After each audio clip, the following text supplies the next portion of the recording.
Oh, so I think we're ready to make a start, everyone. So good evening, everyone. My name is Adrian Larkin, and I am the Business Innovation Officer here in the College of Business, Public Policy and Law at the University of Galway. I'm really delighted to welcome you all here this evening for what I really hope is going to be an informative and inspiring session.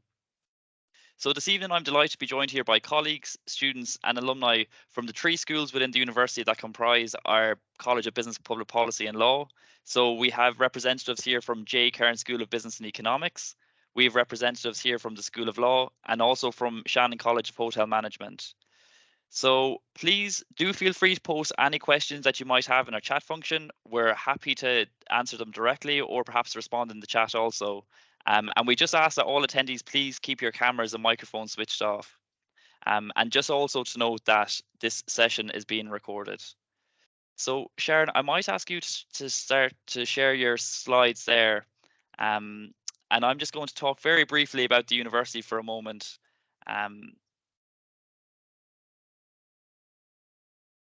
Perfect, Sharon.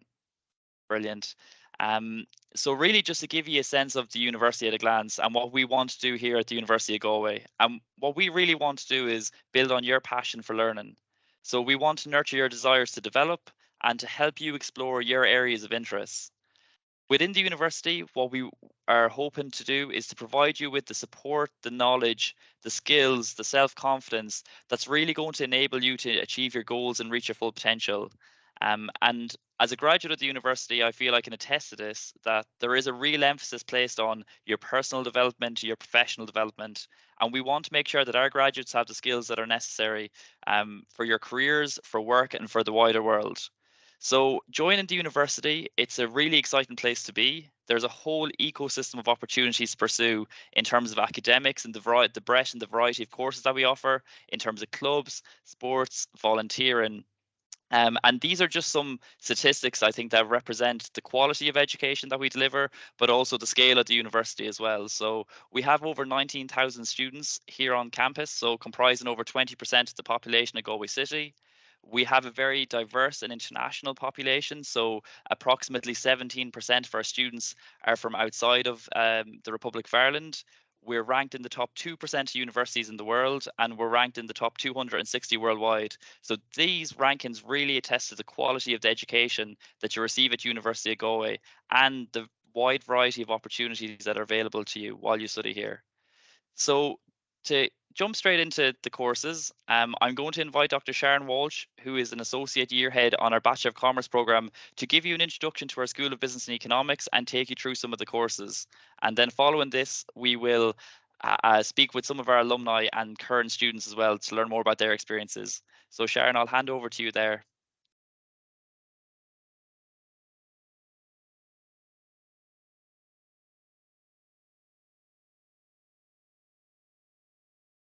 Okay, so thank you, Adrian. So as Adrian said, my name is Sharon Walsh. I'm a lecturer in economics in the School of Business, and I'm a BCom associate director as well for the first year students. So I'm just going to share my slides here with you, and really it's just to try and give you, I suppose, an overview of the program itself, to give you a sense of kind of how it's structured.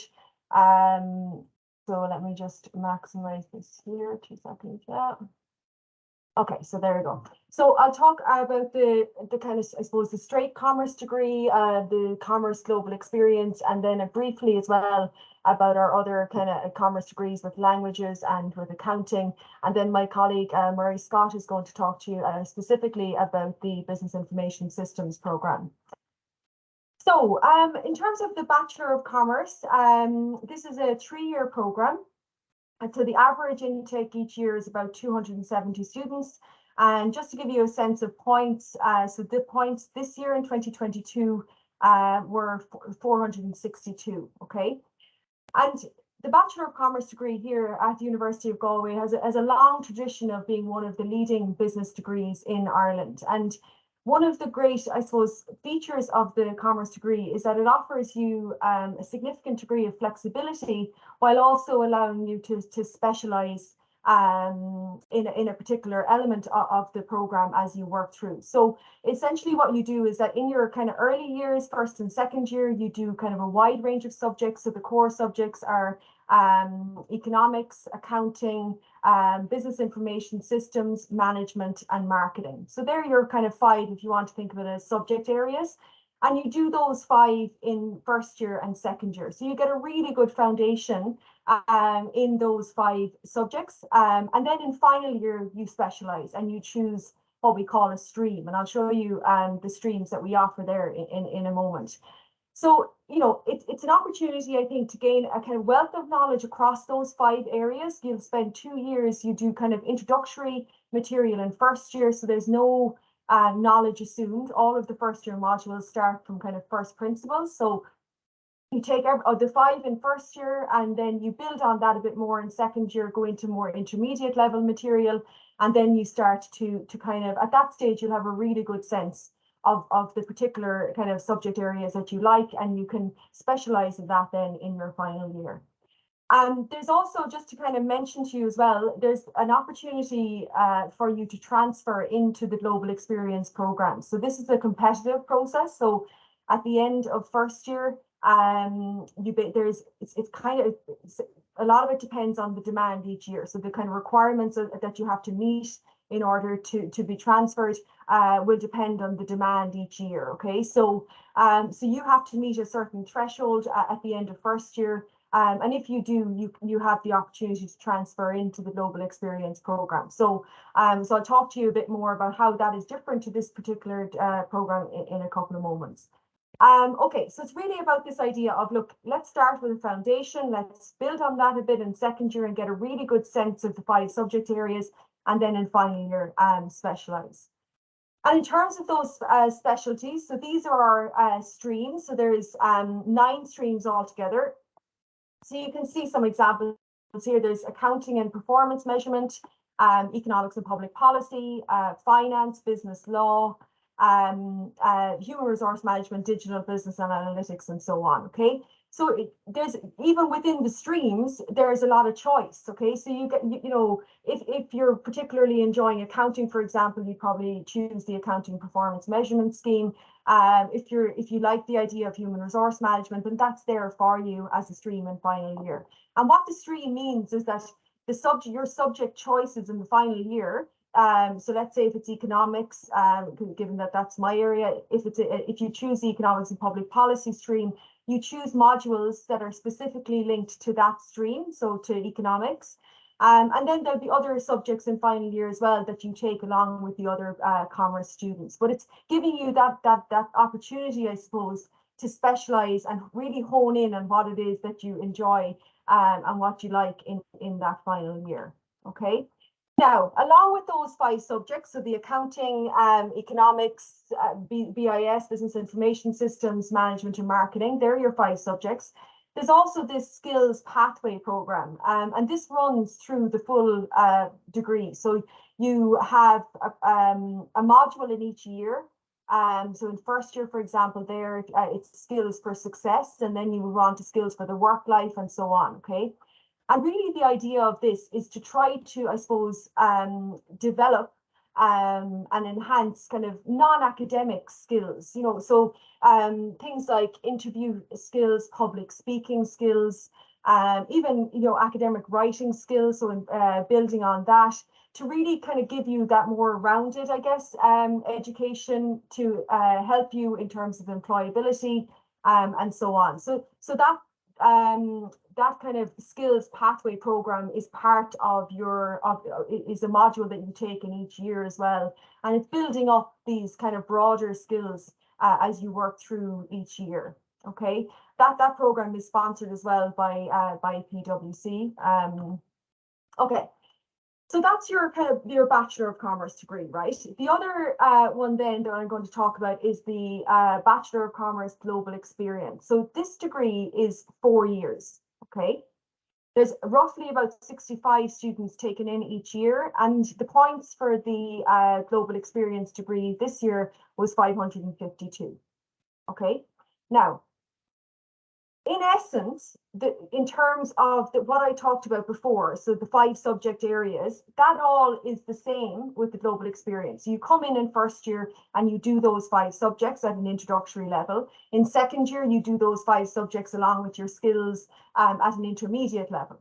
But where the difference comes in is that in third year, if you're under the global experience program, you undertake a work placement in Ireland, and then a study abroad period as well, or a combination of both. Okay, so that's the key, I suppose, distinguishing feature of the Bachelor of Commerce Global Experience, is that in that third year you have a work placement typically in Ireland and or a study abroad period. Okay, and just to give you an idea, this is some of the locations where students have gone as part of their study abroad. You've Belgium, USA, Germany, France, and so on. Okay. And then you come back, and like the other commerce students, you do that specialism in final year. So you choose your stream, which I described a moment ago, and you specialize in that particular area. Okay. So I suppose that is the key takeaway point, is that the key distinguishing feature is this work placement and or study abroad. And really, I guess, the added value of that is it puts you in a stronger position in the workplace, because you'll make kind of industry links through your work placement. And a lot of students, are conditional on getting certain points in their degree, will be conditionally offered employment in a graduate program afterwards. So it has that kind of added element of the work experience. And as I said, if you come in under the Bachelor of Commerce degree, there is that option at the end of first year to apply to transfer to the global experience, conditional on meeting the requirements that year. Okay, so it is a competitive process, but there is that opportunity for you to transfer at the end of year 1 into this global experience program. Okay, so again, just to give you an idea of some of the university partners, so in terms of the study abroad component, you have a range of universities partnered in Europe, in Australia, in Hong Kong, in the US, and so on. So that just gives you kind of some flavor of the universities that we're partnered with. There's many others. And work placement partners, we've over 250 work placement partners. Again, I've included here some just brief testimonials from previous students around the value of work placement, how it helped them to build their confidence and allow them to kind of enhance their careers and make those industry links, and so on. So some of the businesses that are partnered with our commerce program are KPMG, for example, PwC, Abbott. There you can see Aviva and so on. So a real range, I guess, of businesses as well, that would kind of meet different people's interests and so on. Okay. Okay, so that's the BCom and the BCom Global Experience, okay, where the key difference is that third year in the BCom Global Experience that you spend on work placement and or a study abroad semester, okay? Now, the other kind of key package, I suppose, of programs is what we call the BCom International. And this is really where you do the BCom with a language, okay? So German, Spanish, French are the 3 languages, okay? So again, it's a 4-year program, right? And in your third year with the BCom International, you do an Erasmus year. So it's a full study abroad year in a university of that language. So if it's French, you go to a French-speaking university, for example, okay? So a 4-year program that allows you to develop those language skills, and then you go abroad on an Erasmus year in third year, and then you come back again like the others, and you finish your degree in 4th year, okay? Okay, so real advantages to that program as well, the kind of language skills are skills that are highly valued by employers. So if languages is something that you're passionate about and that you're strong in, it's definitely something that's worth thinking about, combining your business degree with the language and having the kind of two going on together there, okay? Okay, the next one then is the Bachelor of Commerce Le Gaeilge. So this one includes your essentially the language here is Irish. Okay, so in third year, what you do is you spend a semester in the in Irish speaking studies. Okay, and then another semester on an internship. So you kind of work essentially in an Irish speaking environment. Okay, so that's how the third year is broken up for the Bachelor of Commerce Le Gaeilge. Okay. And the final one then is Bachelor of Commerce Accounting. So again, this is a 3-year program, right? But with the Bachelor of Commerce Accounting, you have the option of doing it, doing for a 4th year. So you have the option of taking advantage of the BCom Global component, which is the study abroad with the work placement in 3rd year. Okay, so you can either do the Bachelor of Commerce in 3 years, or you can add on a 4th year and do the study abroad work placement in 3rd year. Okay. The key advantage, I suppose, of the Bachelor of Commerce Accounting program is that you get the maximum accounting exemptions available. So you will get a certain number of accounting exemptions through the Bachelor of Commerce degree, but there's others that you can get if you go down the Bachelor of Commerce Accounting route in terms of the program itself. Okay.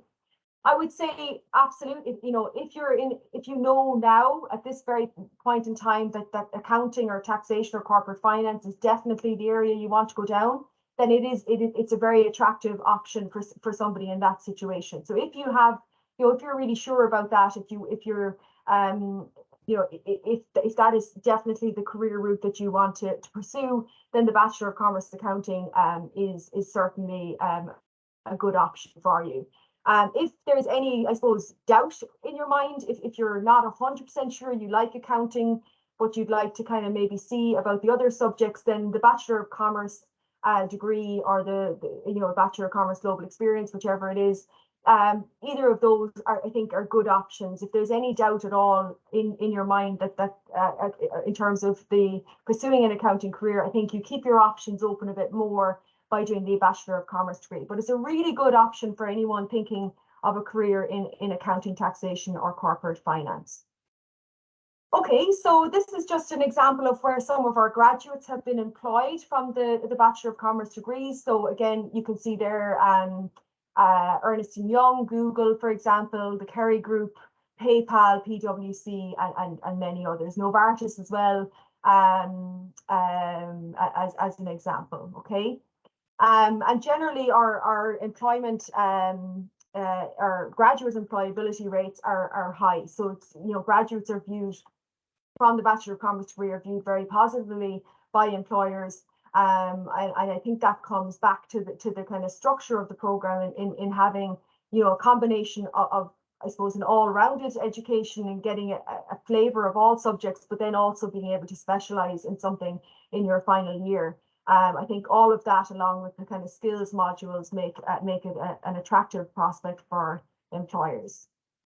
Okay, so this is the last slide for me. So I guess some takeaways is that the Bachelor of Commerce degree offers you a door to many doors. You have the kind of broad education along with a specialization as well. There's that flexibility in offerings, and there's certainly no doubt that there's a number of opportunities available beyond the degree for students when they do graduate. So hopefully that's given you a sense, a kind of broad sense of the programs. I'm happy to answer any questions either now or towards the end, and hopefully I'll be able to answer them. If I can't, hopefully Adrian will.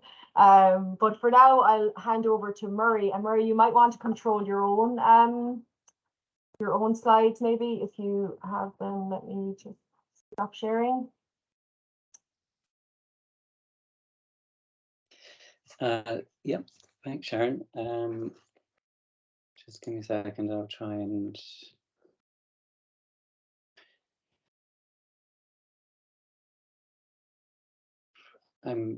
with the IT person in the room, and it's going to take me a few minutes to figure out how to share my slides. Hang on, here we go.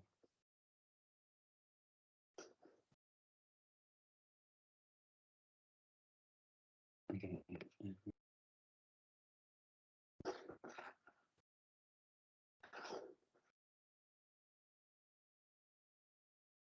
Okay, is that working? Can you see that okay? Perfect. Good to go. Cool, thanks, William. Yeah, thanks, Sharon. So I'm Murray Stott. Very happy to talk to you this evening about business information systems. So I've been a faculty member in the BIS group in the business school for more years than I care to remember, but it's around about 2002, 2004. And it was around about the time that the Irish government had their, a major strategy at the time to focus on this particular sector. So it was part of a, quite a comprehensive strategy to support the development of this IT sector within the Irish economy and the Irish industry. So it's, we've grown our program alongside how that industry has developed. And so we've got a really strong kind of connection with the industry, both in Galway and the rest of the country. And we kind of really feel that the good things in the program and the positive aspects of it have really developed alongside that really strong industry component.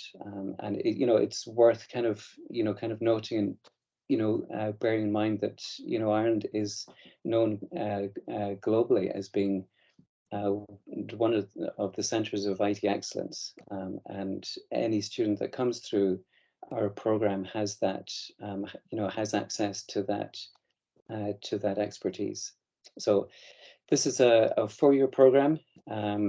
We take in 40 students every year. So back in 2003 to 2004, this was seen as being something of a niche program. So we had a small intake, and although it's grown in terms of its popularity and the demand from industry, we've always kept our student numbers low. And that really helps us get to know our students, advise them, and just create that really strong learning environment for them. 509 points. So obviously we've been, similarly to other programs, there's been a slight, inflation in the points, but round about 480 to 500, I think is probably where we would see the points being anyway. So business information systems is a mixture of technology and business. So it's important that you see a strong difference here between computer science programs and business information systems. So computer science are much more about programming.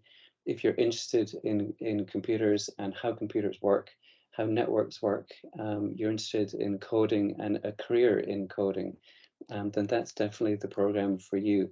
And certainly students that would have a strong maths inclination, that would certainly be possibly a more appropriate route. Within business information systems, there's much more of a blend of understanding technology and understanding how technology works, but understanding it within the context of a business environment, or even any kind of environment, really. Business is a very important component, but these days IT affects every aspect of society, not just business. So it's that blend of business, tech, and IT, and I've got a good slide next that kind of shows how they interact. But just some of the other highlights of the program. So students coming in will now be able to avail of a global experience year. So modeled very similarly to the BCom global experience. What we have in BIS now is a full year in 3rd year of a mixture of study abroad and paid placement. So that's a really important component of the program. Sorry, my watch is trying to talk to me and advise me what to say.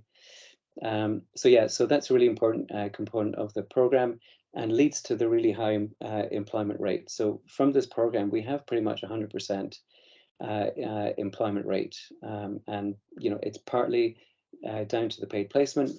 It's also down to the really strong connections that we have with industry coming into our program, and if you like, the internationalization that we have in the degree.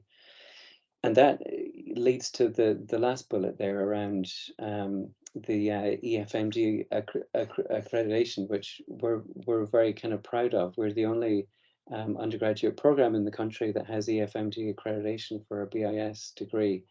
And just to very quickly explain, it's a quality assurance benchmark or accreditation that we've received. And they, audit the program, and basically, means that we've reached the highest standards of international education. So you will not find a higher quality program anywhere in the world. Okay, these three pillars that I talked about before. So it's important just to get a sense as to what we mean by BIS, and we have these three pillars. So ultimately, this is a business degree. And we will teach you around business strategy, finance, economics. We do teach you the technology side. Okay, so if you like, these are, in a sense, opposites. We have the business component, we have the technology component. So you will learn about how to program, how to develop applications. We teach you about web development, graphic design. So you understand about how to develop websites and databases and apps and so on.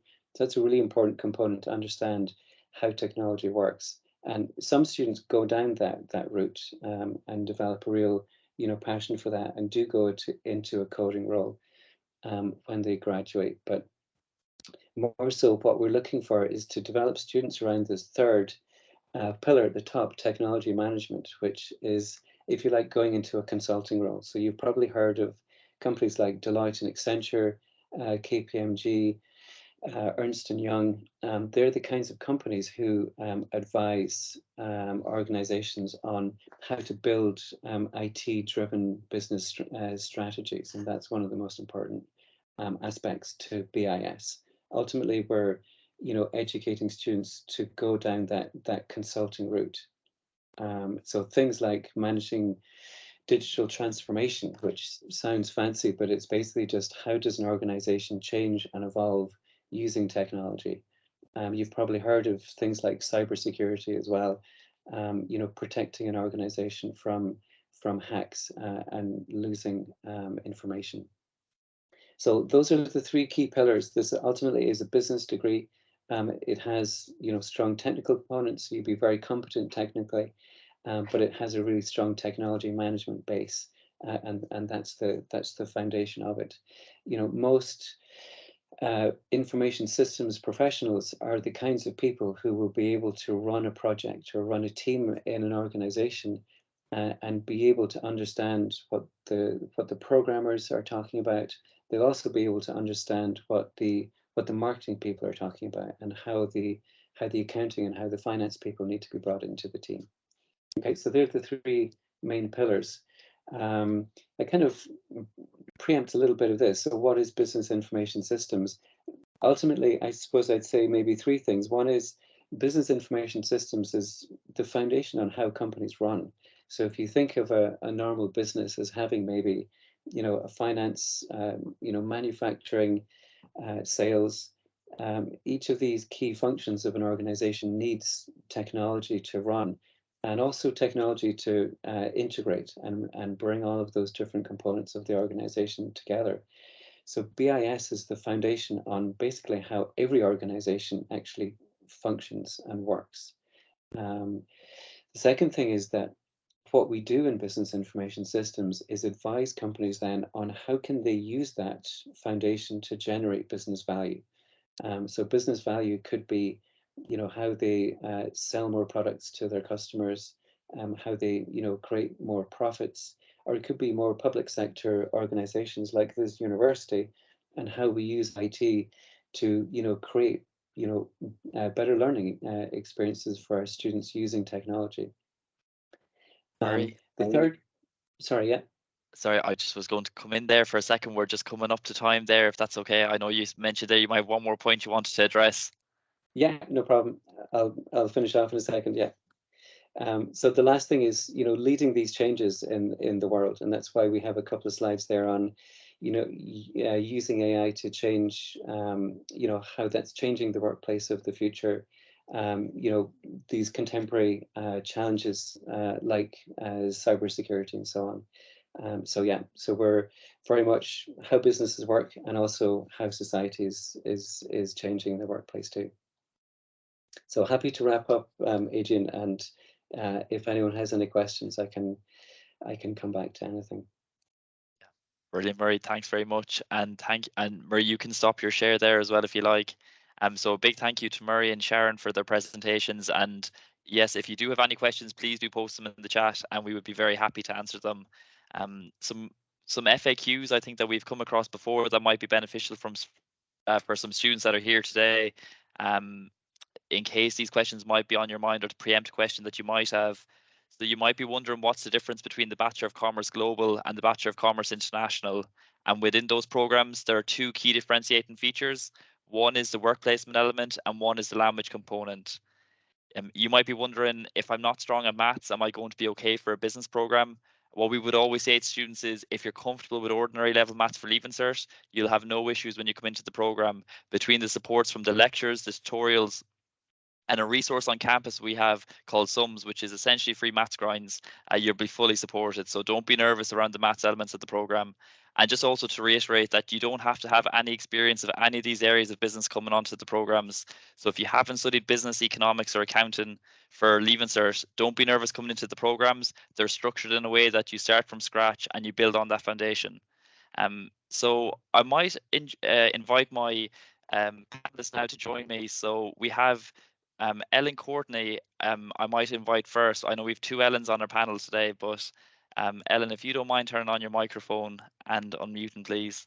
And maybe just to start, if you even just want to briefly introduce yourself and maybe where you went to secondary school and what you studied. Sure, no problem. Thanks earlier for the lovely introduction. I'm literally getting flashbacks of college, so it's nice to be reminded of all that, even though it feels like a lifetime ago.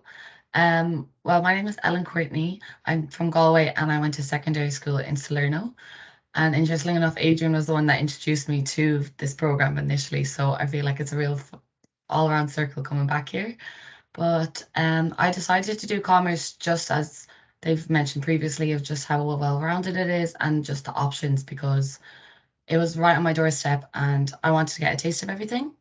So I came in, I just did Bachelor of Commerce, so I didn't do the global. But then after I got good results in first year, I got to transition and I got the year abroad.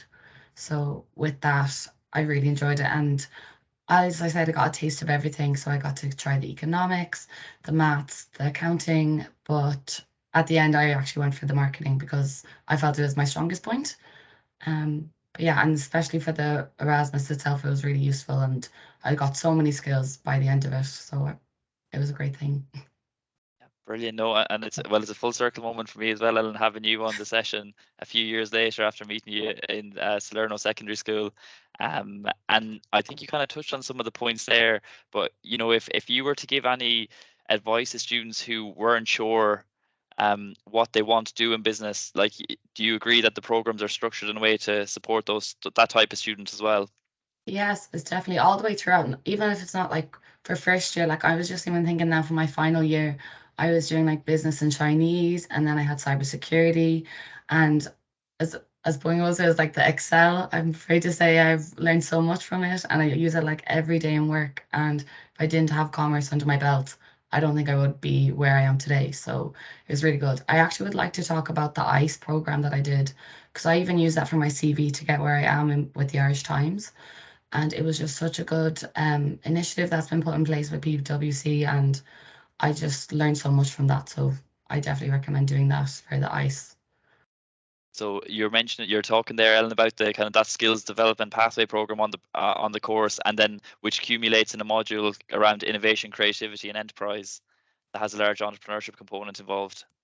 Yeah, 100%. And then how did commerce influence your decision then to do marketing as your area of specialty?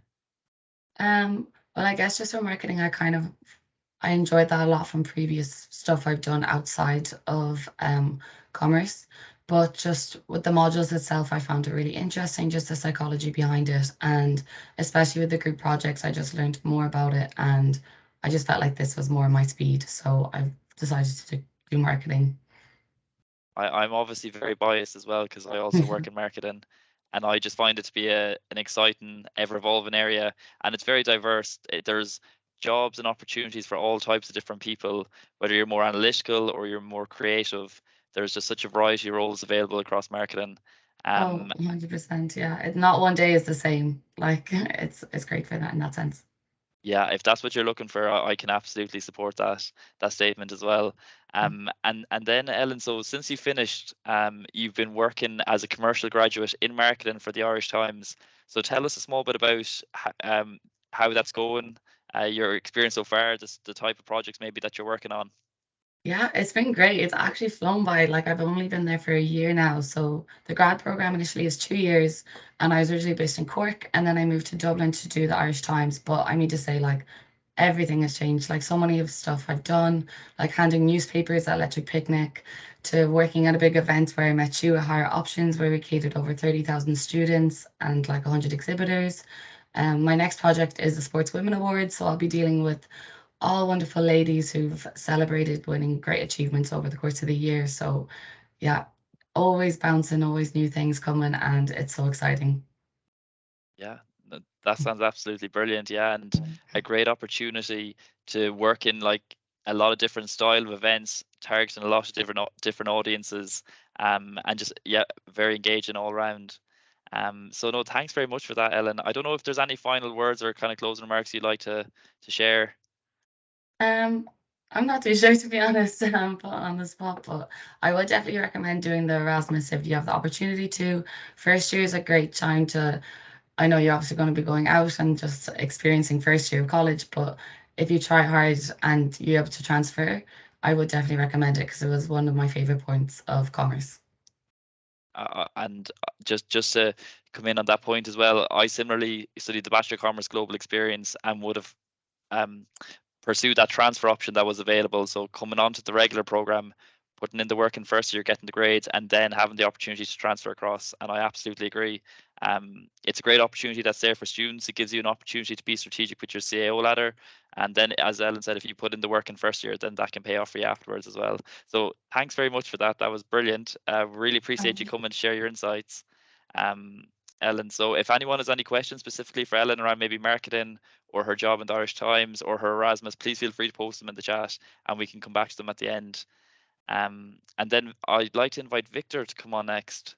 Victor, if you're there. All right, so thank you for having me. Hi everyone. Can you hear me okay? Yeah, I can hear you perfectly there, Victor. How are you doing? Perfect, doing great. Now, thank you so much for inviting me. So I'm just a final year student doing accounting, so I really value the opportunity to speak to you about my journey.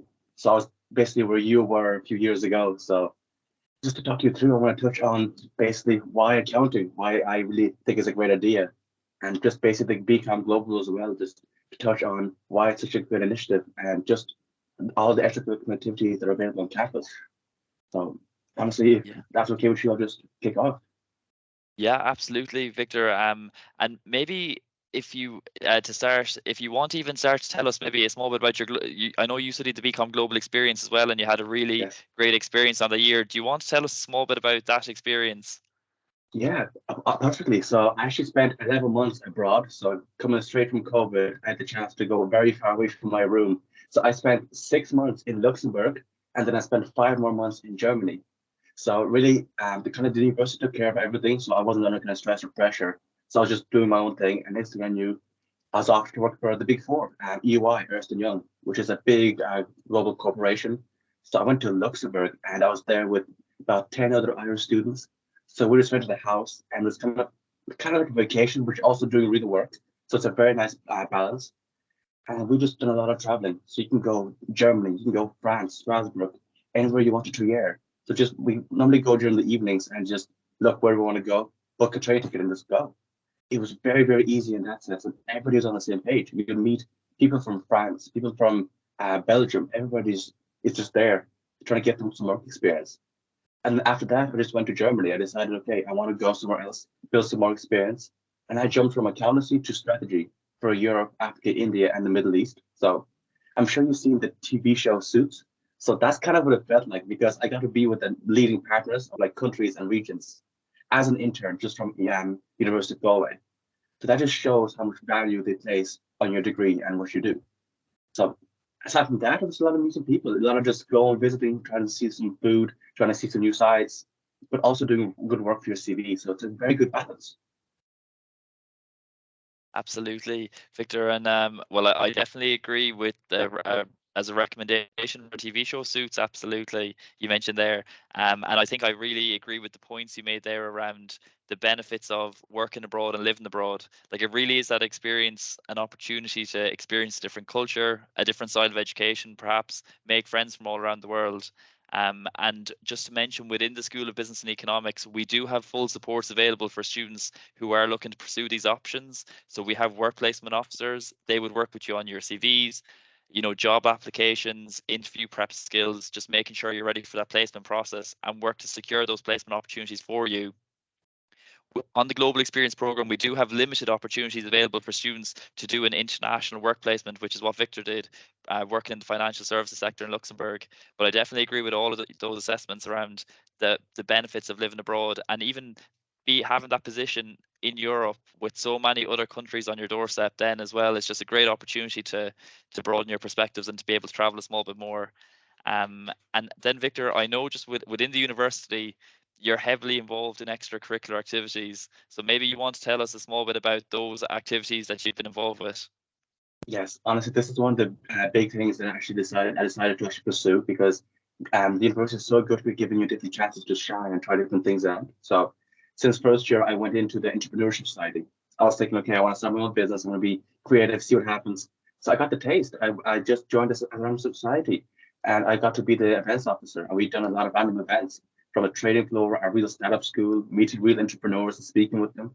That was pretty awesome. And then I just joined Enactus the same year. So we set up our own enterprise. We actually had our own little project going on, similar to the ICSE that was alluded to, but it was our own little project inside the university. And that was very valuable, because we actually put our own theory to practice. And then I just joined the Finance Society next year. And then afterwards, I decided to just run for an election, become the convener of the College of Business, Public Policy and Law. And that just shows, if you have a desire, if you have a drive, they'll actually have people in the university will back you. I'll actually just give you the way. They'll show you, okay, this is how you do it. This is what needs to be done. And just actually even give you the money. For example, when right now, I'm the chair for the vice chair for the Finance Society on campus in final year. And the university sponsors the actual societies. And we could have some people go to London, for example, for a few days just to explore the actual companies, go into the offices. And because you're also in societies, big companies that partner with societies, and you can just network and find a way into companies. So I know you may not really mean much being in school right now, but if you just go into a place like this and you're in a good environment, naturally you just form these things. And so you don't need to stress, because otherwise you're stressing, okay, you're going to go to LinkedIn, I got to find somebody, talk to somebody, do something. But here's you're just giving to you on a silver platter. So you just reach out and take it. That's one of the best things I like about all these societies. And if you're not into societies, I mean, there's about 120 clubs. So honestly, if you have any kind of passion, you just pursue it. You just get a very easy access to resources that are free for you. Otherwise, that would cost you money. It's just a very well way to build. Yeah, absolutely. I think one of the great things about clubs and societies within the university, like I always say, there's a club and society for everyone, no matter what your area of interest lies. The clubs and societies across the campus are so diverse. And then, like Victor's obviously, but you've been just so heavily involved around a lot of those business societies. So or Enactus and Finance Soc and BizSoc and all those different the business related societies. I So got them all. it's a really good opportunity, I think, as you said though as well, to help build those relationships with industry. And this is something that we know that employers highly value on student CVs, to make sure, they want to know that their students are sociable, that they work well with others, and that they have that determination and drive. So there are a lot of really exciting opportunities that are there as well. And then, um, so Victor, so you're a final year student now at the minute, and as Sharon mentioned earlier, there's 9 different areas that students can specialize in. But maybe can you tell us a small bit about the area that you're specializing in and what makes you like this area? Absolutely. So I decided to go with the accountancy. So as everybody else, I began just doing the regular BCom global with all the different modules. And I think accountancy really stands out for me for a few really good reasons. So not to mention the fact that job security is stable. So after you graduate, you're not stressed to get a job. You're more putting pressure yourself to get the best one you can. So it's a very nice perspective, in my opinion. At the same time, if you're an accountant, there's a bit of a misconception. People think that it's just crunching numbers all day, but I can really attest, as an accountant, you're more of like a business analyst. So it's more like you're looking at information, you're interpreting it, and then as you get a bit senior, you just actually have to take decisions. So it's pretty cool. Also, you're working straight away. Once you graduate, you're working with senior management. So you're working with people with like 20 years of experience, and you're learning often very quickly. So if you want to get some good experience, this is definitely a very good way. And even as an intern, I mean, I was working with people from portfolio management or CFOs with like 17 years of experience, and it really rubs off on you. And there's also stability in progression. So as an accountant, I know what to expect. When I graduate, I know next year, okay, I'm getting promotion. The year after, okay, I'm getting promotion. Okay, that's very good. It's very fast in that sense. And your learning is very good. Not to mention, it's a lot about numbers, yes, but me personally, I really enjoyed the people. So the university is very good at giving you the numbers as a foundation, because a lot of people is easier than numbers, I think. And people that can do both really strive and really succeed. So also, you touched on corporate finance. That's a very exciting area. That's something I'm really passionate about, because imagine if there's two companies and they are going to merge. So one company buys the company. For the CEO, that's one of the biggest professional challenges he'll ever face in his life. And you're right in the center of this whole situation. That's pretty meaningful and passionate. That's exciting, because you're doing something that nobody else really does. That's really awesome. At the same time, you could be doing some research, some price valuation, or even you can actually go to consultancy, which I like with accounting. You're not tied to an office. You're not tied to just number crunching or just a specific product. You can go to consultancy and consult other people. So if anybody in the finance sector has any kind of problems, they call you up and you solve problems. It's very diverse, very different every time. Or you can go on the private equity route. Because you're an accountant, you know how companies work. You can buy companies or help people buy companies. So there's a lot of different variation from just being a regular accountant, which is also great if that's what you like. If you don't want the additional pressure, the additional variety, that's also an option. There's so much variety. You're never tied. Yeah, absolutely. There's within accountancy and finance, yeah, so broad and diverse, and we've even seen a lot of interest in analytics and accounting technologies, and the demand for students with those skill sets in the last years. And one of the best descriptions I heard before was someone described an accountant as the doctor of your business in terms of your financial health, and being able to help support that, and yeah, give that guidance and strategic advice to support that. So Victor, thank you so much for joining us this evening. I really appreciate you sharing those insights, and it's great to hear that you're having such a good experience, and thank you again for sharing that. My pleasure, Adrian. Thank you very much. Actually, today I got an offer to be a consultant from UI, so it just goes to show how an accountant can become a consultant that easily. So thank you very much. It's my pleasure. Yeah, well, congratulations on the job offer, Victor. That sounds like a fantastic opportunity. So I know we'll be in touch before you start that, but yeah, great news to have received today. So well done. Thank you, everybody. Have a good evening. Yeah, you too. Thanks so much, Victor. And then I think we have one final student who's going to be joining us this evening. So hopefully, Ellen, you might be there. You might be able to unmute and turn your camera on. Hi. Hey, Ellen, how are you doing? Really good, thank you. How are you? I'm good. Thank you so much for joining us this evening. No, thank you so much for having me. So Ellen, you're studying Commerce International with French at the minute, so that language twist is maybe a small bit different as well than what we've spoken about already this evening. But maybe you might like to tell us why you chose the Bachelor of Commerce International with French, and what's it about the program that you like? Yeah, of course. So when I was in sixth year, my favorite subjects would have been business and economics. So it kind of just seemed like a natural progression for me to go into commerce. And I'd kind of been researching some of the courses and looking at the module descriptions and what you'll end up studying. And it just, the range of topics and the kind of different pathways you can take really was something that really attracted me to the course. And I really liked the language aspect. I thought it was, because I wasn't too certain what sort of business direction I would take, the language was a really nice option to have as well. And I loved it in school. However, I wouldn't say I'd be particularly good at it. So if you like French but aren't really too sure about your language skills, that's okay, because you really get trained up in the course, and you have that Erasmus opportunity as well, which is amazing. It really brings your skill level in French and both business as well to another level. So I suppose that's why I chose it, just because of the diversity of the course, and the different options you can take. So if you're not too sure, it's a great one to go into and, see where your skill sets lie and take it from there. Yeah, absolutely. And then would there be any advice that you might give to students who are maybe considering studying business with that language option as well at this point? Yeah, absolutely. So I find that the language option has just been has really given me a broad, rounded education, and I can't really imagine where my life would be now without the French. I absolutely love it. And as I said, I wasn't too sure whether my language skills would be able for the kind of course. However, it's really amazing. Our lecturer is unbelievable in the language. And I really think it kind of gives your personal profile that bit of edge, especially to employers. And I've already seen at graduate fairs, and I actually did an internship over the summer. So I kind of got that kind of aspect as well. That's the language kind of absolutely gives you that sort of edge, and employers really look for it. And the ability to speak a language in a different country and communicate with people is really amazing. It's just such an incredible skill to have. And I did an internship, as I said, and it was with a finance company, and I was dealing with some people and working with documents from Luxembourg, and I was kind of translating some bits from French, and that was kind of really cool to do and to apply that knowledge of the language in a business sense as well.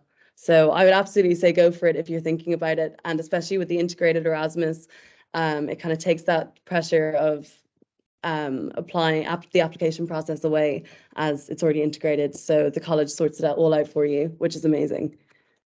Absolutely. And I think you touched on it there. Like, one of the great opportunities with studying a language program as well is you come in with a smaller cohort of students as well. Yeah. So it gives you that opportunity to really build a network, with your peers. Absolutely. Yeah, so our course is only, I think, 19 people at the moment. So, and we all know each other really, really well. And we've all gone to France together, obviously to different locations, but did trips to each other and got to see where we all were. And yeah, it's amazing if you're kind of scared about coming into a group of, I don't know, 500 people. You have that separate sort of network of friends. And yeah, exactly. Like it's really lovely to have the small class. And the point I think you mentioned as well around the demand from employers, we see this in the university as well. And even within Galway, a huge amount of firms and tech firms who've set up recently, and Yeah. firms that are looking at business development are looking for graduates with language skills. So Yeah. there really are lots of opportunities in that area. And it's just important probably for us to note as well that when you're studying a program like the Bachelor of Commerce International, all of your business subjects are delivered through English, along with the other commerce students, and then you have your language subjects alongside your fellow Commerce International students. And Yeah. Ellen, I'm going to have to wrap up to a close now because I'm just running to time. But I just wanted maybe Oh, to no ask you very problem. briefly of, that experience you had studying abroad. Maybe if you tell us where you studied abroad and very briefly about that experience. Yeah, absolutely. So I had the opportunity to study in Strasbourg, which was incredible. It was by far one of the best experiences of my life so far. So Erasmus is definitely something everyone should consider.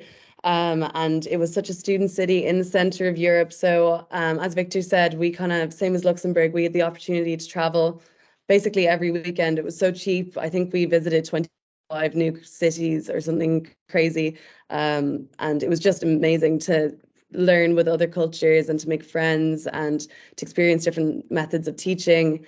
It was just absolutely incredible. It was really, really an amazing experience. I feel like my whole perception of education has changed coming back, and just really excited to work now, hopefully in Europe again.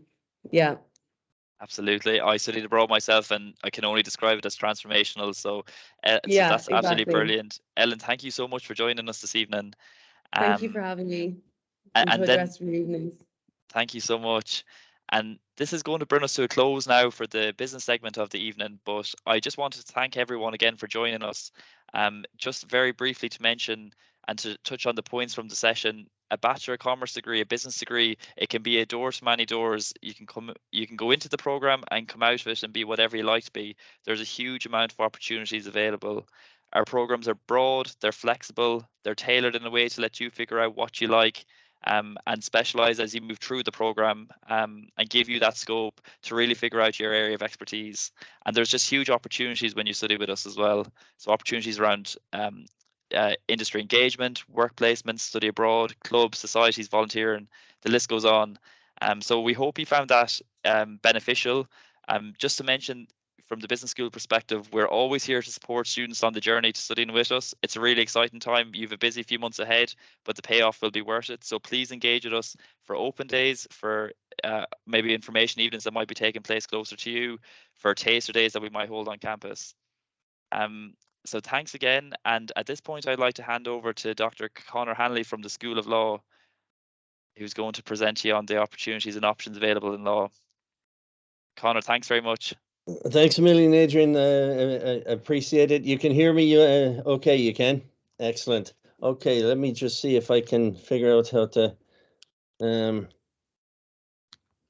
share my slides. And if not, sure, I can talk anyway.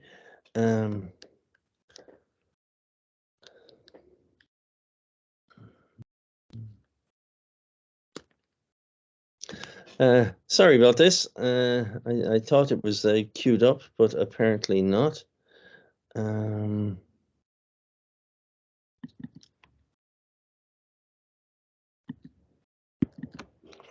Okay. Oh Lord, my technology is not liking me today. Conor, would you like me to share for you? Well, it's loading now. Okay. Just kind of slow. Nearly there. Okay, this is looking good. And now is that that's good? Yeah. Okay. Cool. Thanks a million, Adrian. Appreciate it, and excellent introduction to the School of Business. Hello, everybody. My name is Conor Hanley. I am a lecturer in the School of Law. My specialty is in the area of criminal law, specifically issues of sexual and domestic violence, and also of legal history. But I'm not here to talk to you about that today. I'm here instead to give you an overview of the School of Law and what we offer, and also maybe to point to some reasons why you might consider studying law with us. First up, we're very grateful for your attendance at this session. We know you have a lot of options, both around Ireland, in Northern Ireland, and indeed further afield. So we do appreciate you taking the time to come visit us. As Adrian said, please engage with us as much as you need to in order to have any of your questions answered. Feel free to ask some questions in the chat. I'll do my best to answer them once I'm finished the presentation. I'm going to speak for around half an hour or so. And I hope at the end of that you'll have some idea of why a law program at the University of Galway is a very good option for you. So why study law with us? Well, I'm going to give you 4 reasons. And I'm going to start by pointing to the fact that any third level education involves a very considerable investment, both in terms of time, you're looking at 4 years, in terms of money, in terms of effort. And you obviously want to get a return from that, and you want the best return possible.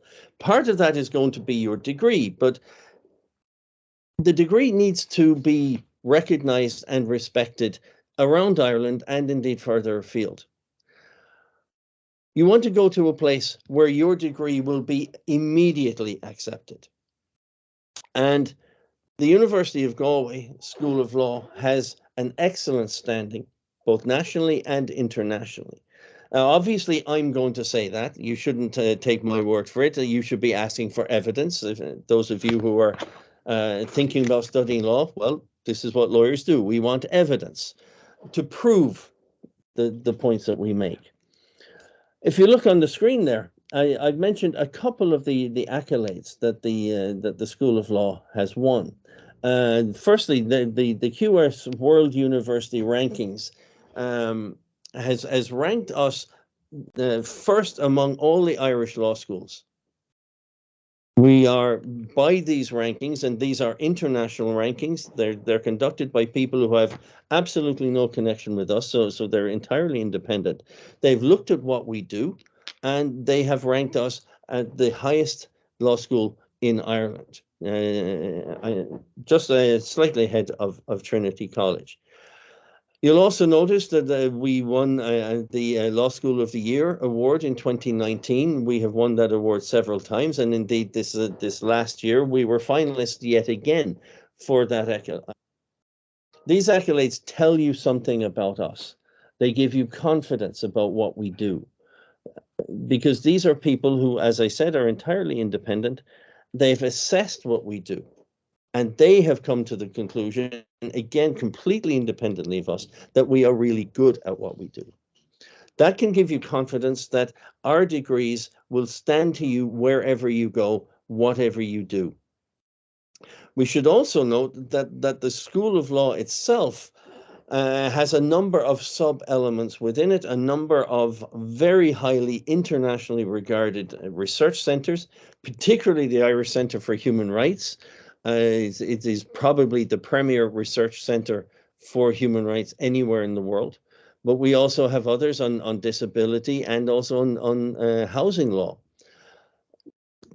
That kind of expertise, developed through years of study, years of research, informs everything that we do. It filters into our teaching, it filters into our classes, and all of our undergraduate students benefit from that kind of expertise. To say nothing of the fact that we bring an awful lot of really interesting people to come to us and to speak, and students are always welcome at those events. So even outside of the formal classes, the opportunities to learn from world-renowned and world-regarded experts are just second to none. The second reason I'll mention is the range of courses that we have on offer, and the screen summarizes those courses. The first 5 you see there are full law programs run by the law school, but we also contribute to the other 4. I'm going to just say a little bit about both groups. The 5 law programs, these are all full law programs. They cover all of the required law subjects. Now, what do I mean by that? There are certain subjects that are considered absolutely fundamental to a law degree. We refer to them as the core subjects. Things like my own subject, criminal law, contract law, constitution law, law of tort, law of property. The kind of subjects without which a law degree really is not a full law degree. They're also required by the professional bodies. If you want to go on to be a solicitor or barrister, you are required to have competence in certain core law subjects. So all of these 5 programs cover all of those required subjects. Whichever one you take, it is first and foremost a full law degree, and that needs to be stressed. Our flagship program, if you like, is the BCL program. This is a full law degree in which the students will spend 4 years studying law. They will take law options, and in fact, probably about a third of the degree will be optional. So you will have the opportunity in the BCL to tailor your degree to whatever interests you have. Maybe you have a particular career goal in mind. Well, you can start taking subjects from second year onwards that will help you attain that goal. But we also have 2 variations of the BCL aimed specifically at people who have particular interests in the field of either human rights or of criminology and criminal justice. Again, these are full law degrees, but the optional programs or the optional modules are geared towards these particular subjects. What we want is for students to come out of these programs not only with a really good knowledge of the law, but also a really good knowledge of human rights or of criminal justice, as the case may be. And as part of these programs, you will take very specific, very special, and specially designed modules that are only available on those programs. And finally, we offer 2 law and business programs for people who want to be lawyers, but who also want to be commercial lawyers. They want to operate in the corporate environment. Again, these are both full law programs, but we also introduce students to the fundamentals of business. Some of the disciplines that were mentioned by Adrian and my colleagues in the School of Business, things like economics, things like accountancy and marketing. Because to be effective as a corporate lawyer, the lawyer has to understand the business environment. They have to be able to speak to non-lawyers, speak to the CEO or the accountancy people in the firm that has hired him. That's really important. You need to have a grasp of both sides, and that's what these last 2 programs are aimed at: law and business, and the more specific law and taxation program. So these are both multidisciplinary approaches to studying law. And then we contribute to these other 4 programs. The BA Joint Honours degree in law is our longest standing program. In fact, it's the one I took many years ago when I began as a student here in 1985, which in my head is only a couple of years ago, but it's actually pushing 40 years ago, so that's actually kind of scary. This program allows you a wonderful opportunity to study law, but within a broader humanities context. You take law as one of your first-year subjects. You'll take 2 other subjects as well. In my year, we had to take 4, so I took English, sociology, politics, and history along with law. But then you proceed to degree level from second year onwards with law and 1 other program. So my degree was in law and history. It's a wonderful opportunity to get a much broader perspective on law, because law is impacted by lots of other arts disciplines like economics, like philosophy, like psychology, history, and indeed languages. So you can get a much wider education here. We contribute heavily to the BA in government, politics, economics, and law.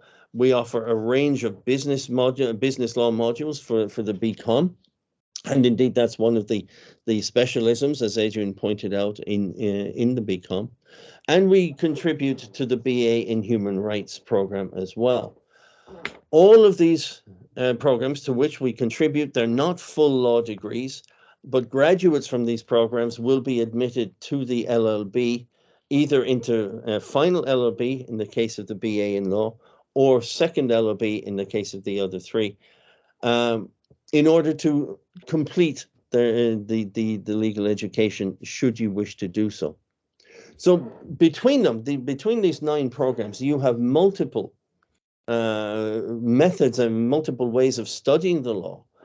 You can focus on the law, or you can focus on very specific parts of the law, or you can take a broader view and study law within a broader context, either business or the humanities. There's something there for everybody. Whatever your interest level is, whatever your career plans are, we have a law program that will help you get there. The third reason that I think it might lead you to consider studying law with us is how we go about teaching law. And I'm speaking here about the 5 law programs that we offer. We realized some time ago that it's not enough to have a good knowledge of the law and the legal system. To be effective, lawyers have to have certain skill sets. They have to be very good at researching the law. They need to be very persuasive in how they argue the law. They need to have good writing skills, communication skills generally. Those skills don't just happen overnight. Like any other skill, they have to be taught, they have to be nurtured, they have to be developed. So we have, alone among all the law schools in the country, we have revamped all of our programs to put the teaching of skills at the very heart of what we do. Of course, you're going to get a really good introduction and overview of the law itself. But we start literally from day one. And for the first month, teaching our students skills, laying a foundation of skills. And in fact, that's all they do for the first month. They don't study any substantive law at all. We focus instead very heavily on developing these skills, which are then reinforced through the substantive law subjects that begin after the first month. We develop that foundation then in second year. All of our law students are required to take a module called moot court. Some of you may know what a moot court is. Essentially, it's a simulated court hearing in which small teams of students, typically 2 or 3, will be presented with a set of facts from which they have to develop a written legal argument and then present oral argument to a judge. And for those who do really well, they can then progress into a moot court competition. Same set of facts, same basic structure, same requirements, only here they will present their oral arguments to a real sitting high court judge. We bring down specially for that purpose. Now, just think about this. You're not even through second year, not even halfway through the program, and we have you fighting with high court judges. It's a reflection of the emphasis that we place on the development of these skills. I've run the moot court for many years, and indeed I'm teaching it at the moment with a colleague. And students have told me it is the single most terrifying thing they've ever done, presenting oral argument. They've also said it's the single most exhilarating thing they've ever done. And they learn so much about being a lawyer in the 10 minutes that they're on their feet. And that's all it is 10 minutes. Objectively, it's not very long, but when you're in a dialogue with a high court judge, 10 minutes is a really long time, and there's no place to hide. You're standing on your own, and you're not making a speech. It's a dialogue. So the judge is asking you questions that you haven't seen, that you haven't prepared, and you got to just respond. It's a great introduction to how lawyers operate.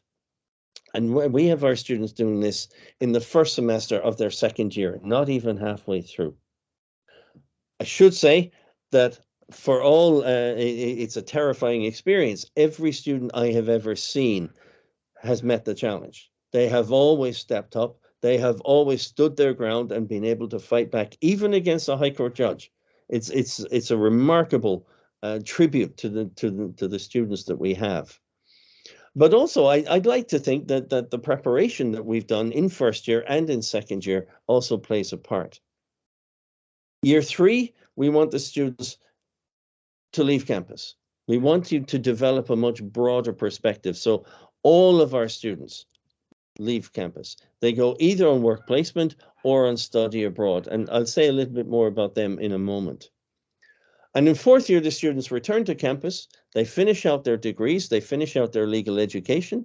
There are multiple opportunities for specialization within our programs if they want to. They don't have to. Some, of course, already have an inbuilt specialization, the BCL in human rights, the BCL in criminology and criminal justice. But even in the more general programs, there are opportunities for specialization. Or you can leave it nice and general. Depends entirely on you and on your career plans. So that's sort of an overview of how we teach law. It is highly innovative. It's the only program of its kind in the country. And as I say, we deliberately restructured all of our programs specifically to develop this aspect of legal education. And one aspect of that, of course, is language skills. The world is becoming more and more globalized.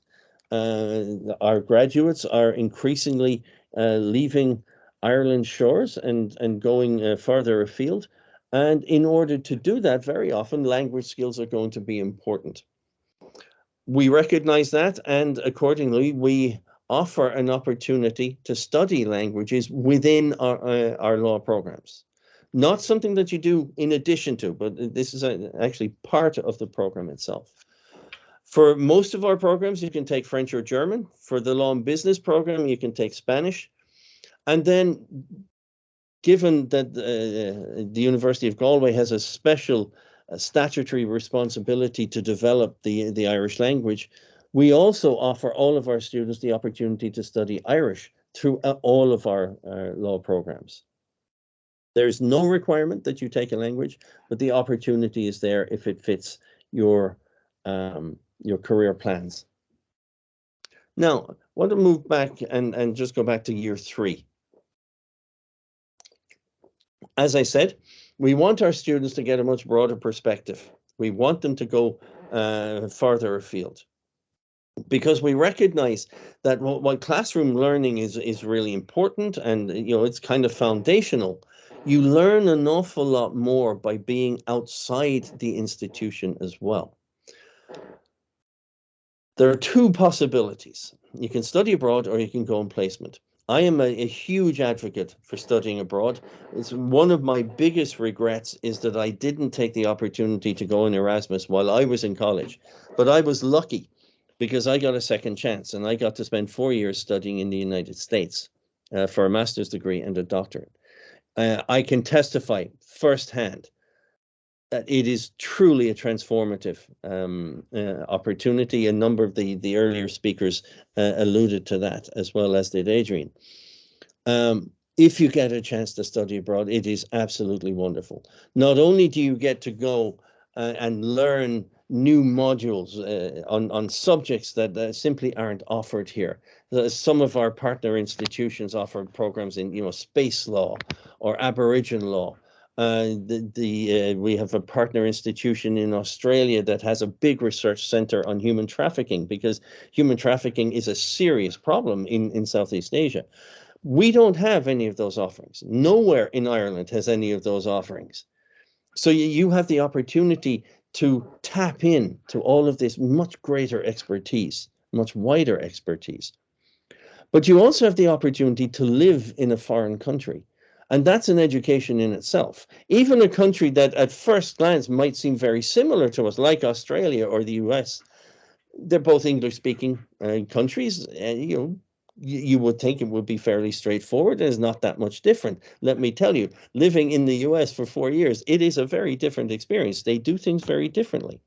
Not better, not worse, just differently. And you see how other countries are struggling with the same kind of problems that we're struggling with. You get an idea of the solutions they've come up with. And that puts our own attempts to deal with these issues in perspective. You might get some ideas. You might look at what we do and realize that actually it's not up to par. There are better ways of doing things. Or you might say, hey, our way of doing things is pretty good. Either way, it's a much expanded opportunity to think about the kind of problems that we are all facing. Just a word about the institutions. You see there are a list of the countries. They covers pretty much all of Europe. We've been active participants in the Erasmus programs for decades. It was there when I was a student back in the 80s, and it's only expanded since. Many of them will require languages, but not all of them. So don't think for a moment that if you're not taking languages, you can't study abroad. You absolutely can. Many of these countries, of course, are English-speaking, Australia and the US, for example.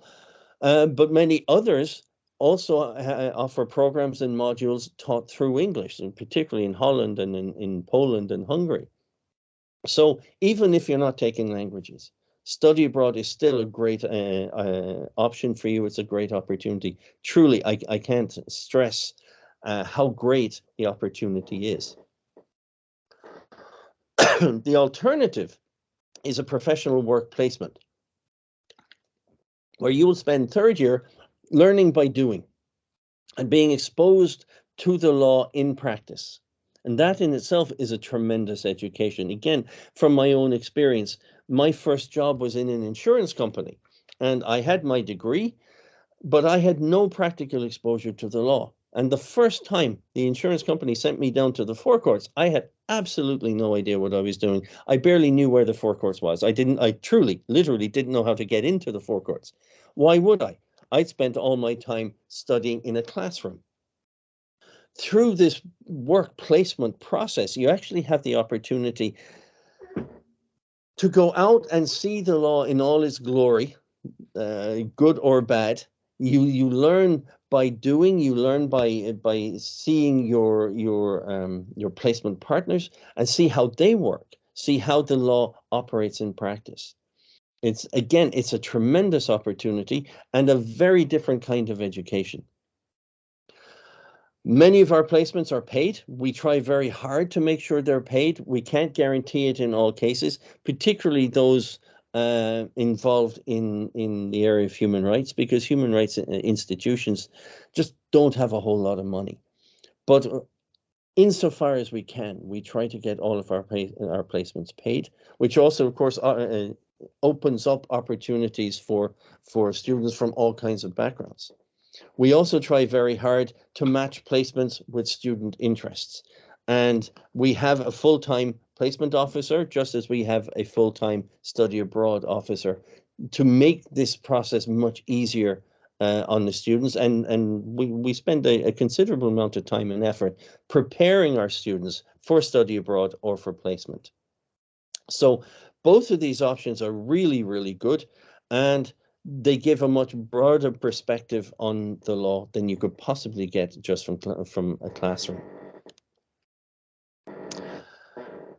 The fourth and last reason I'll mention as to why you might study law is the range of careers and career opportunities that's available to you.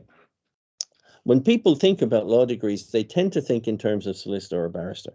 And a very large proportion of our graduates do indeed go forward to qualify professionally. That's great. There's absolutely nothing wrong with that. They're very rewarding careers arising from those professional qualifications. But I need to stress that a law degree is much broader than that. Rightly or wrongly, our society and the world in which we live is becoming more and more legally regulated. Law comes into everything. And this is a point I try to make whenever I go into schools, that every single person is engaging with the law every single day. Every time you buy a bag of crisps, buy a Mars bar, you're making a contract. You don't even know it, but you're engaging with the law. You're engaging and putting into practice legal principles that have been developed for centuries. And that engagement will only increase as you get older. And one of the consequences of this is that the value of a law degree is growing and it's expanding. It's becoming more and more relevant in a whole range of different fields. And on the screen there, you see just a list of some of the opportunities open to a law graduate. My first job, as I said, was in an insurance company. Many of my classmates went off to some international organizations, either at the European Union or at the UN. A number of them went into banking and went into graduate training programs for large companies. Some went into academia, where I am now. So the range of opportunities is just breathtaking. I should also say that our law degrees are recognized outside of Ireland as well. So many of our graduates go up north, many go to England, many go into the continent, and some go even further afield. Some of our graduates have qualified out in Canada, some are in the United States. All of them have used their law degrees to advance their career interest in so many different ways. So when you're thinking about a career, when you're thinking about what you might like to do, please don't assume that a law degree only leads in one direction, towards being a solicitor or a barrister. That option certainly will be there, but there's so much more out there as well. So many other opportunities. Don't limit yourself. There is no limit on what you can do. Okay. So those are the four principal reasons, and this slide just reinforces the point I just made about how there are so many non-traditional options available. Some of our graduates are now employed in each of these organizations. They're making use of their law degree, they're making use of their legal knowledge and the skills that we worked so hard to develop, but they're not in traditional law industries as such. So again, just to stress, look at all your options. Don't assume that a law degree only points in one direction. Now, you'll be glad to know that that's almost all that I have for you. I want to just mention a scholarship scheme that we run for two incoming students. It's the Terence O'Malley DLA Piper Scholarship. It's valued at €10,000 for each of those lucky recipients, divided across the 4 years, so €2,500 annually. It's open to incoming students on any of our law programs. That's the 5 law programs, but it's limited in the first instance to students coming from Mayo. God bless Mayo, or students coming from the west of Ireland, which is considered to include Donegal and my home county of Clare. It's a wonderful scholarship, and obviously the money is very useful to defray some of the expenses in going to college. So keep that in mind. There are, of course, other scholarship and supports opportunities available within the university, and you should definitely check them out. So there you go. That's an overview of what we have to offer. I hope it's given you a picture of the law school and the courses that we offer. There's a ton of information available online. Please have a look at our website, have a look at our brochure, follow us on the various social media. Even better, come visit us. See what you think. You're always welcome to give us a shout. We can maybe try and set you up visiting a law class. But keep in touch, engage with us. We'd love to see you, love to hear from you. If you have any questions, please send them, put them in the meeting chat, or email me, connor.hanley@universityofgalway.ie. Thanks a million for your attention. Very much appreciated. I think I'm actually finished just a little bit early.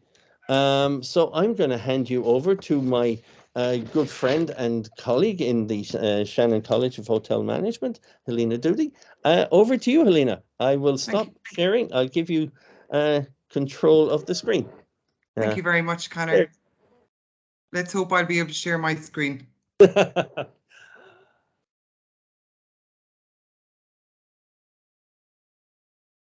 Good stuff. Is that sharing there? It is indeed, Helena. Off you go. Looking forward to hearing what you have to say. Perfect. Thanks, Connor, and a very warm welcome to everyone, and it's lovely to be here this evening.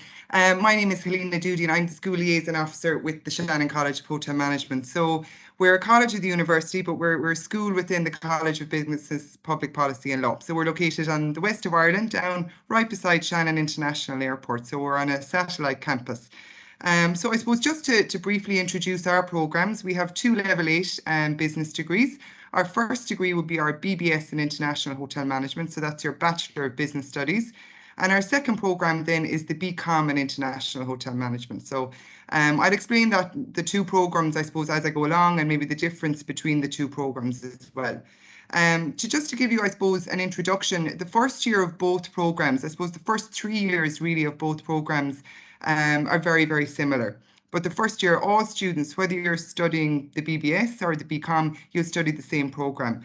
And year 1 of the programme in Shannon College is probably the busiest year you're going to have in college. It's one with the most amount of hours, because you're doing a huge amount of practical training in year 1. As well as starting your business degree and studying your language, we're really preparing you for your internship that's going to follow in your second year. And I'll explain that to you in a moment. So the structure of the programme, I suppose, in first year, we take about 100 students per year. So nice small college, you get to know everyone very quickly. We certainly will get to know all our students very quickly, so you've nowhere to hide, we'll find you. But the 5 practical areas that you study in first year will be accommodation management, kitchen, restaurant, food science, and front office and information technology. And as I said, year 1 is busy because you're doing a lot of practical hands-on training. And the college itself, I suppose, our main academic building where you have your language labs, your libraries, etc. But beside that, then we've a purpose-built food and beverage area. So over there, you've, 2 full kitchens, there's a full bar and restaurant, and they're very much operative every day while you're in year 1. So when you're in first year, we break you down into nice small practical groups, and there's only going to be 20 students in each practical group. And as I say, you start off with 3-week rotations at the beginning, and then you'll finish up with 2-week rotations at the end. So when you're in the kitchen for your 5 weeks, I suppose we're not training you to be a chef. That's not what it's about. We want you to have an appreciation, I suppose, of what it's like to work in a commercial kitchen. So you're going to be working, with 2 professional chefs every day. And the first thing we're going to do is tell you how to use your knives properly, because we don't want anyone losing a finger or a hand on the first week. I'm only joking, it doesn't happen. Well, rarely anyway.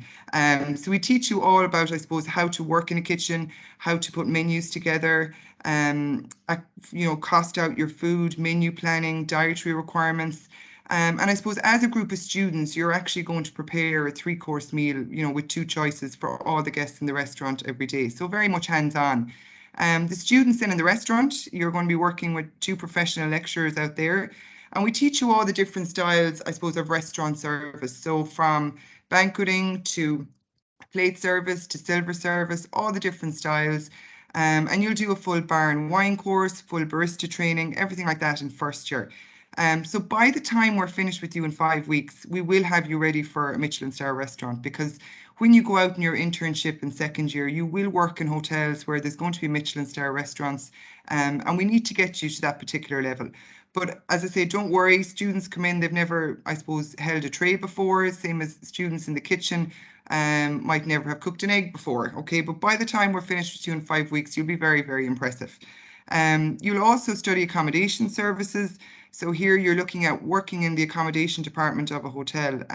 So down to the basics of, cleaning a hotel bedroom properly, how to get it to a particular standard, because you're looking at it, from your 3-star hotel right up to your 5-star property. So you can imagine, tonight, if you're paying 150 euros to stay in a 3-star hotel, or you're paying 500 euros probably to stay in a 5-star hotel, there's a big difference. And we teach you from, I suppose, managing that department to, what size the bedrooms have to be, to furniture and fittings, to interior design, to what products you use.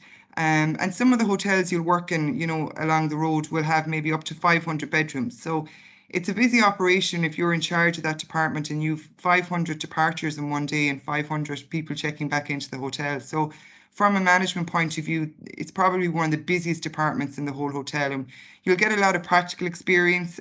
We do have an accommodation room in the college, set up exactly like a bedroom that you would have in a real life hotel.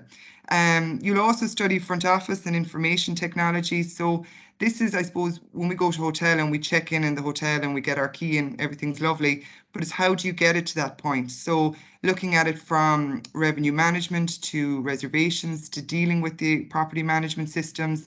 And again, you'll be, working with property management systems and working everything to do with working in the front desk, and how, I suppose, all the different departments coordinate with each other, how they all operate with each other. So they're your areas. You'll also study skills for work life in first year. And this is to get you ready for when you go on your internship in your second year. So you're going to be working in a European country, what it's like to be an employee, I suppose the obstacles you can come up against, and how to, I suppose, deal with living abroad for a full year in your second year. So they're your practical elements in first year, say very, very busy. You also start your business subjects. So you're going to do accountancy in first year, management, economics, quantitative methods, and also your language. So we offer either French, German or Spanish in year 1, or intercultural communications. So whichever subject you've studied in the Leaving Cert, you'll continue on that subject then in first year. Obviously students maybe who have a language exemption or coming in through maybe a PLC or a FETech route, they will have the option to study intercultural communications. So that's year 1, as I said, quite a busy year, a lot of learning to do, but it gets you ready for probably one of the best years you're going to have, which is year 2. So second year of college in Shannon College, you're actually heading off to Europe for 12 months. Now, where you go will all depend on, I suppose, what language you're studying primarily. So students studying French, you'll either go to Luxembourg, Switzerland, Provence, Brussels or Cannes. If you're studying German, you'll go to Frankfurt, Nuremberg, Austria or Switzerland. If you're studying Spanish, it would be Tenerife or Madrid. And if you're studying intercultural communications, it will be the UK for 12 months. So what happens here is you'll actually head out on placement. It's a full 12 months. And you'll work in, normally the majority of them are 5-star properties that we've been working with for some of them up in 20 and 30 years. So we know the student, I suppose, that fits the property and that will do very well. While you're on placement, you'll work in a number of different departments. You might spend 2 months in the concierge, you could be in marketing, front desk, accommodation, any particular area. Now you'll work in some departments and you'll absolutely love them and you'll say, God, this might be an area I want to get into when I finish college. And then there'll be departments and you'll count down the days that you don't have to work there anymore. But you know, it's about working in the departments, seeing how they operate, because if you're going to be the general manager of a property someday, you need to know how all the different departments work. It is a fantastic year. As I say, you're fully paid while you're on internship. You know, it's monitored by the college. We'll go out to visit you at least once a year. If you're visited twice, you know you're probably in some sort of trouble. But, you know, it's a fantastic year and you'll probably spend the year traveling all around Europe as well, going to visit your other classmates. So, as I say, it's a fantastic year. Year on your CV on a 5-star property, you get to improve your language skills. And I suppose, you know, when students come back from placement, they've learned an awful lot. They've seen maybe the theory and the practical work in first year put into real life in year 2. I suppose we've never had a student that's come back from placement and said, God, that's the worst year of my life. Now they've come back and said it's been tough, it's been challenging, they've learned a lot about themselves, but overall a really, really good experience. So this year 2 internship is from the 1st of July to the following 1st of July, full 12 months. When you come back into 3rd year, I suppose at this stage, the majority of your practical work is finished, and you're really concentrating now on your business degree. So whether you're doing the BBS or the BCom, you know, the majority of subjects are exactly the same. So you'll all study food and beverage, marketing, you'll see there business finance, HR, information technology in your language. Now, there is a slight change there. You'll see students that are studying the BBS, you'll study business skills development and law.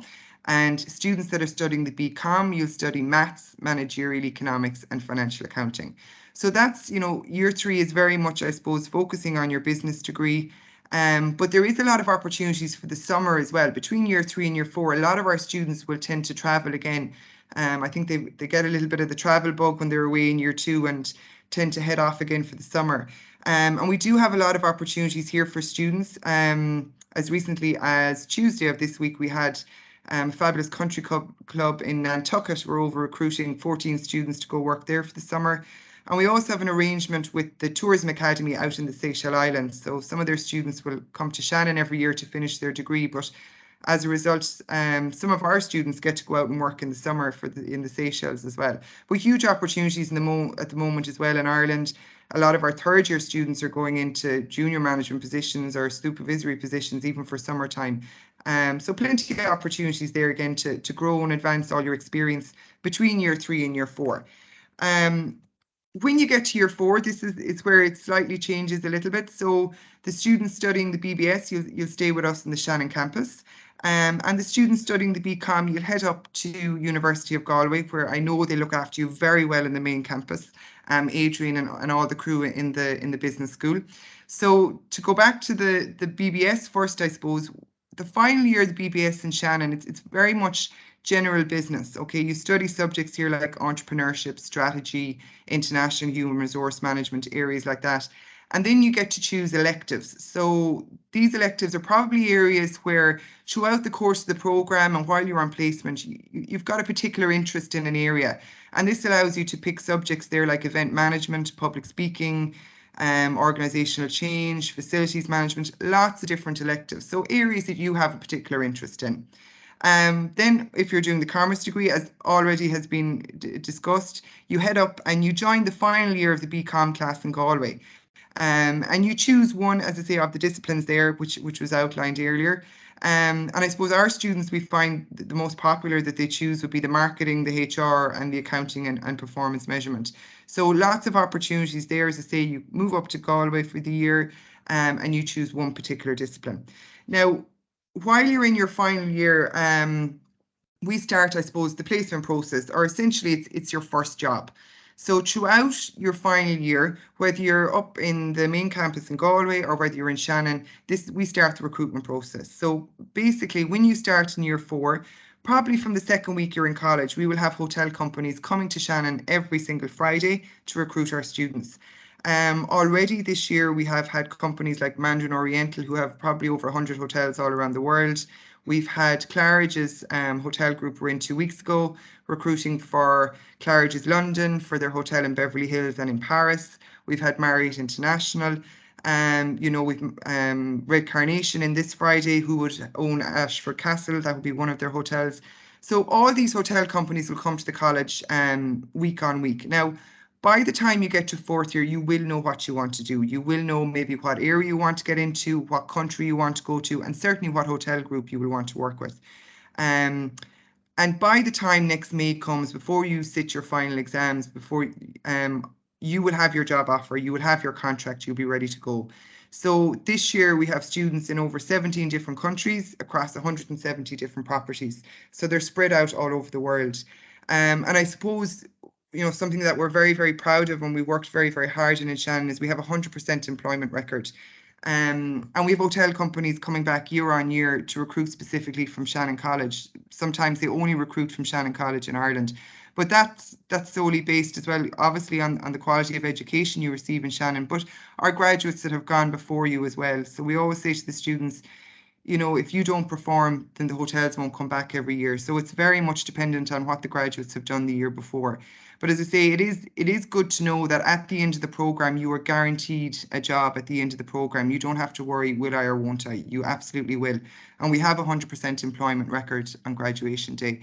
And I suppose, as we always say, it is your passport to the world. It will take you pretty much anywhere. And hospitality is one of those careers that it'll take you all over the world. You can work all over the world, but there's so many different aspects to hospitality. It's not just the restaurant or front office. There's revenue management, there's marketing, information technology, there's so many sales and marketing, there's so much at group level as well, and hotels have got very big and expanded into huge groups. But I suppose on that as well, like all the speakers that came before me, when you're doing a business degree, you've so much, I suppose you've learned so much on different topics. You become very, very employable. And with all the programs here, as Adrian and Conor alluded to, going abroad and working abroad is so important, because for employers, they like to see that. They like to see students that have travelled. It opens your mind, and it certainly makes you a very much a rounded graduate as well. Just, I suppose, to quickly to look at entry points as well. Just sometimes when people see the points for Shannon, sometimes they get a shock when they see, God, BCom 711 points. What's going on here? But our CAO points, they're a mixture of interview points and leaving cert points put together. So we're a little bit different in that once you list us on the CAO, you're called for an interview. Now, the interview, don't get worried about the interview. It's nothing to be scared of. It's literally a bit of a chat with you for 15 minutes for us to make sure the program is right for you, but also for you to ask us questions as well. So when you see, as I say, the 462 and the 711, that's your interview points and your leaving cert points put together. So we normally have interviews in April and again in July, because we're not a restricted program. And we have our interviews based in Shannon. But again, if any student feels they would like to do an online interview, we'll absolutely facilitate that as well. And as I say, worth up to 300 points. So don't get a shock when you see the points initially. That's your interview points and your leaving cert points put together. In terms of accommodation, we have guaranteed accommodation for all our students. Our accommodation is based in Bunratty Village, which it still is a beautiful tourist area, but it's now a haunt of about 400 students having a great time. But you are guaranteed your place in the accommodation. Really nice houses. There were 5 students to your house, and lots of, I suppose, we are a smaller college in that at any one time there'll only be 400 students on campus. But the good thing about that is we know all our students very well. We'll know you all by name. Your class sizes for your bigger lectures will be a maximum of 100. Your practicals will be no more than 20. Your language classes no more than 15. And I suppose, look, the same clubs, society, sports, everything like that you would have on the main campus. Well, maybe not as many actually, but certainly lots to do, lots to get involved in. And you are a student of the university, so you do have access to all the facilities as well on the main campus. So don't forget that.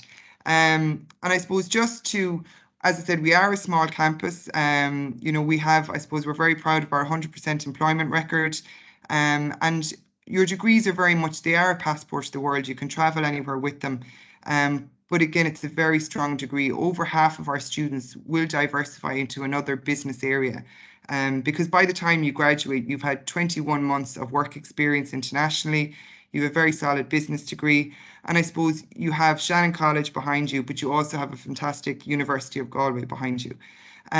Just, I suppose, we have an open evening coming up on the 23rd of November. I'd always say to students, because we're a smaller campus, it's always good to come down, you know, have a look around, talk to the students, talk to the lecturers. You might say, great, I could see myself spending 4 years here. Or you might turn around and say, absolutely no way, this is not for me at all. But look, one way or the other, it will help make up your mind for you. All right. So that's my presentation. So I'll just stop sharing there for a moment. Perfect. I think I've stopped sharing anyway. I suppose I'm the last speaker of the night. I just wanted to say thank you to everybody for tuning in this evening. I know it's, as Adrian said earlier, it's a very busy time for you, and I'm sure you're all studying very hard. I just wanted to let you know there's a CAO and sports information evening coming up. The University of Galway Connacht Airdome, and that's in Mayo. And that's on the 15th of November from 7 to 9 p.m. And you're all very welcome to attend. I know there's a link online, so if you'd like to register. And finally, from all of us at the university, we want to wish you the very best to look in your study and the very best to look in your career choices. And as we've all said, if you do have any questions or queries, you know, please talk to us, please ask us. We're only delighted to help you out. And I wish you all the very, very best of luck. Have a lovely evening. Take care and bye-bye. Thank you.